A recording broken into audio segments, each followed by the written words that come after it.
My name is Jonah Ballew, and I am 14, and I am in the 7th grade. I go to the Lummi Nation School. My favorite subjects at school are reading and writing.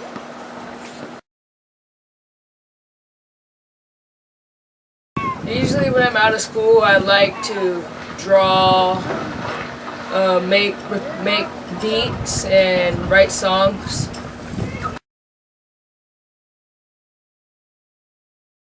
My sports I usually play are skateboarding and snowboarding, and sometimes football.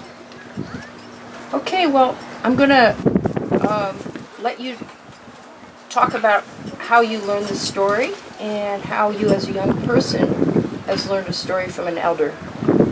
So this is the story that Jonah will tell.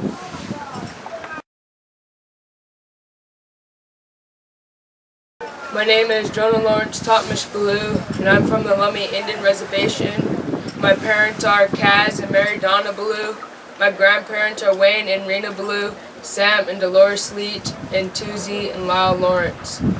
My great-grandparents are Armijo James and Irene Lawrence James, and Sadie Jones and Philomena Solomon. And my honorary grandparents are Donna and Reggie Hunter. And I learned this story from my Oksala, Chief Salil, the chief of the Lummi Nation. And he learned his story from his Oksala, Al Charles. Now I'm going to tell the story. Long ago, there was a man who had a vision. He had a vision that there was a great flood coming. Then he went to a village and told the people of his vision. He said, "There's a great flood coming. I need you to build 2 huge canoes and take cedar rope and bind the 2 canoes together." Then he said, "I need you to build a schlahen, a cattail mat, to make a roof over the 2 canoes." And the water started to come, and the water started to rise. They put the children and the food in the 2 canoes. The canoes drifted and drifted. A long time went by. Then when the water started to go down, the 2 canoes split apart. One half lay on Orcas Island, the other half lay on San Juan Island. This is the home of our people. This is now what we call the West Sound. And then the children started to split apart. The hunters went up in the mountain to go hunt, and the fishermen went out in the sea to go fish.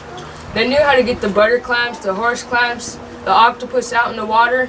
They knew how to gather all the sea creatures that lived in the sea. Then the oldest young man called a feast. He sent out runners to go get all the other survivors of the flood. He said, "We are Lakamish people. That is who we are. Wherever you go, I want you to put Mish at the end of your names. You could become Samish, Swinomish, Stilaguamish, Dwamish, Skakomish, Snahomish, Squamish, and Saquamish. So all the other Mish people know that we're all related in some way or another. Wherever you go, I want you to say, Chashes Kumqualinsinsiem, I am the survivor of the Great Flood." Now I'm going to sing the song that they sing when they're on the canoe. Oh, hey, oh, hey, oh, hey, oh, hey, oh, hey, oh, hey, Chashes Kumqualinsiem, hey, Natajones Quano, Stephen Quam, hey, oh, hey, Chashes Kumqualinsiem, oh, hey, oh, hey, oh, hey, oh, hey, oh, hey, oh, hey, Chashes Kumqualinsiem, hey, Natajones Quano, Stephen Quam, hey, oh, hey, Chashes Kumqualinsiem.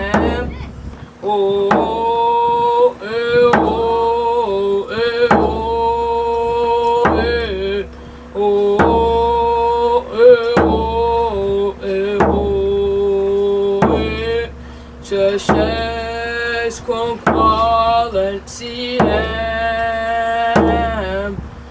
hey, natachones no seek the quam hey churches con quality Aishka.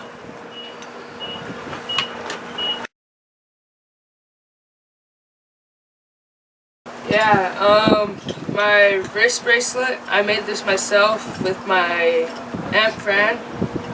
Then my vest, me and my mom made this. We traded some leather for these abalone shells.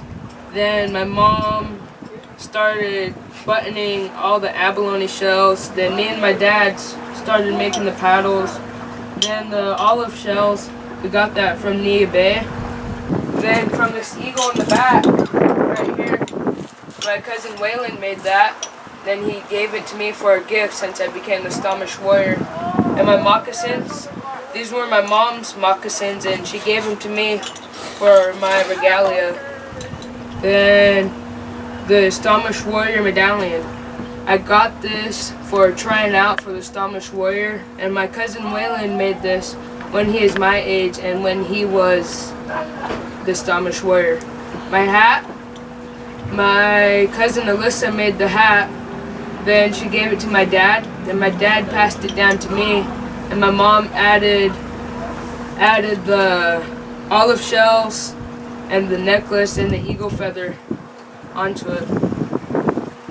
And my drum, I made this drum at my uncle's house, and this is his leather, and I used his leather to make a drum, so I made my own drum, and so it's gonna be mine.